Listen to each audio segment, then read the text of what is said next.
Mirëdita të gjithëve, sot është në kuptimin më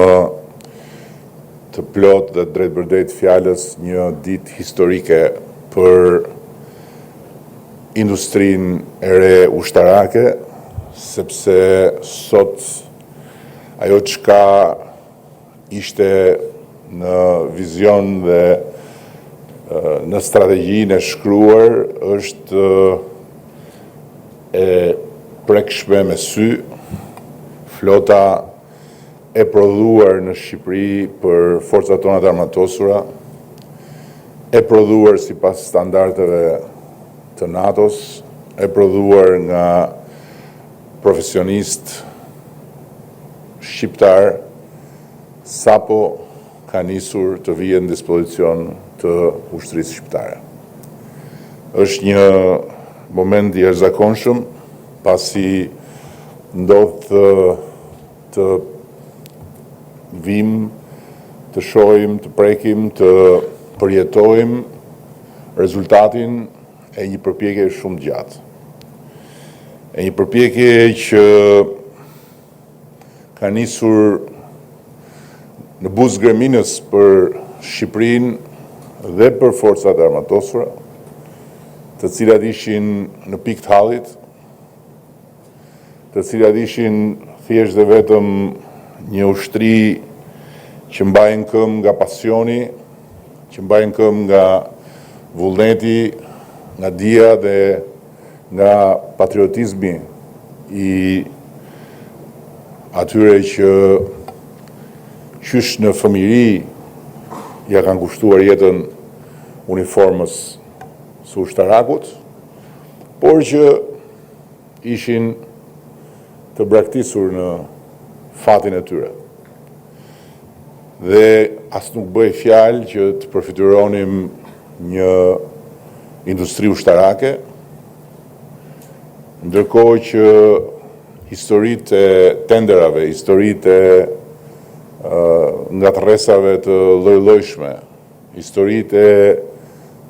blerjeve të makinerive laramane ishin historia e përditshme e shtetit shqiptar në të gjitha institucionet dhe për të gjithë sektorët që kanë nevojë për këtë logjistik. Sot jemi dëshmitar se kemi hyrë në një fazë të re, jemi dëshmitar të një Shqipërie që nuk është vetëm përdoruese e teknologjisë së mbrojtjes, por është edhe projektuese dhe zhvilluese e kapaciteteve teknologjike, të cilat sapo kanë nisur të japin rezultate para. Dhe këtu nuk mund të rri pa u ndalur një minutë tek protagonistja e kësaj historie që është Arjeta, e cila është një vajzë nga Bulqiza. Familja e saj ka emigruar kur ajo ishte vetëm 4 vjeç. I ati si një birë i denj i atyre territoreve, ishte shumë i lënduar me veten që nuk ishte një djalë, po vetëm vajza.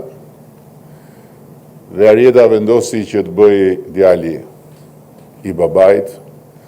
duke ndjekur ata nga hap pas hapi aty ku ai punonte në emigracion, në një fabrik e cila prodhonte pikërisht mjete motorike. Dhe pastaj në një moment të caktuar pas 25 vjetësh, Arjeta vendosi të vinë në Shqipëri dhe të krijojë një startup për të prodhuar në Shqipëri mjete motorike. E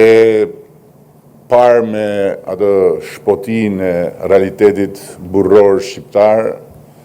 e refuzuar në të gjithë dyert e institucioneve ku mund të kishte marrë ndihmë, Ajo vendosi që t'i lëri burrat jashtë derës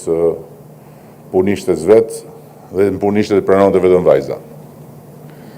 Dhe kështu lindi një startup Amazonash shqiptare që vendosën të sfidojnë gjithë odën e burrave të sipërmarrjes në këtë vend. Dhe kështu jemi njohur me Arietën, kur ajo më tregoi ëndrrën që të prodhonte makinën e parë në 100% shqiptare.